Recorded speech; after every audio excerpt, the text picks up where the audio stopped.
క్రీస్తునందు ప్రియమైన సహోదరి సహోదరులకు యేసుక్రీస్తు నామములో శుభములు. దేవుని యొక్క మహాకృప మీకు కలుగునుగాక. ఈరోజు దేవుడు మనకిచ్చిన మాట మొదటి దినవృత్తాంతాల గ్రంథము 18వ అధ్యాయము 5వ వచనము. శోభారాజైన హదాదెజరునకు సహాయం చేయవలనని దమస్కులోని సిరియన్లు రాగా దావీదు ఆ సిరియనుల్లో 22,000 మందిని హతము చేశాను.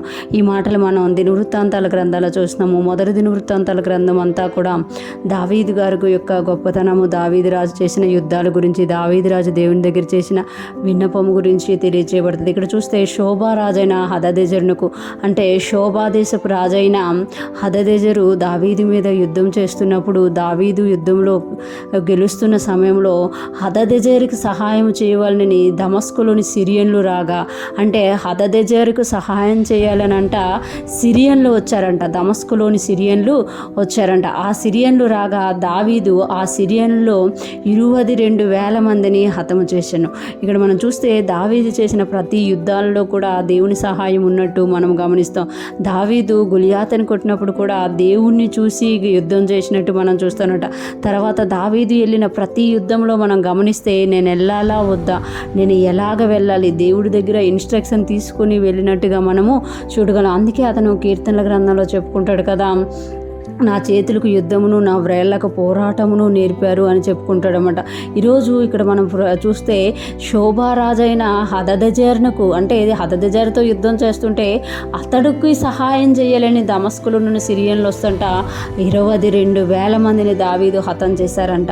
అంటే ఎంతమంది శత్రువులు వచ్చినా దావీదు దేవుని నామం పేరిట యుద్ధం చేస్తున్నప్పుడు ఎవరు అతను ఆ శత్రువుకు సహాయం చేయాలని వచ్చినా కూడా వాళ్ళు కూడా ఓడిపోతున్నట్టుగా మనం ఇక్కడ చూడగలుగుతున్నామట.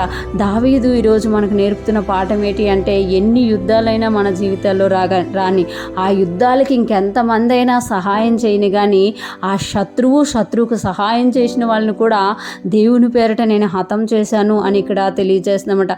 22,000 మందిని, సిరియన్ల యొక్క 22,000 మందిని దావీదు హతం చేశారంట. అలాగే మనకు విరోధముగా కూడా లేచిన ప్రతి శత్రువుకు సహాయం చేయడానికి వచ్చిన శత్రువుని మనం హతం చేసేవారిగా ఉంటాము అని ఈరోజు దేవుడు దావీదు ద్వారా మనకి తెలియజేస్తున్నారు. ఈరోజు ఫ్రెష్ మన్నా వింటున్న ప్రతి ఒక్కరూ జ్ఞాపకం చేసుకోవాలి, దావీదు ఎలాగైతే దేవుని రాజ్యమును గురించి, దేవుని గురించిన యుద్ధాలు చేసి జయం పొందాడో, దేవుని దగ్గర విని జయం పొందాడో, మనం కూడా మన జీవితంలో వచ్చే ప్రతి కష్టమును, మన జీవితంలో వచ్చే ప్రతి యుద్ధమును, ఆత్మ మండలంలో జరిగే యుద్ధాలను కూడా మనము దేవుని నుండి విని వాటిని జయించుదుముగాక.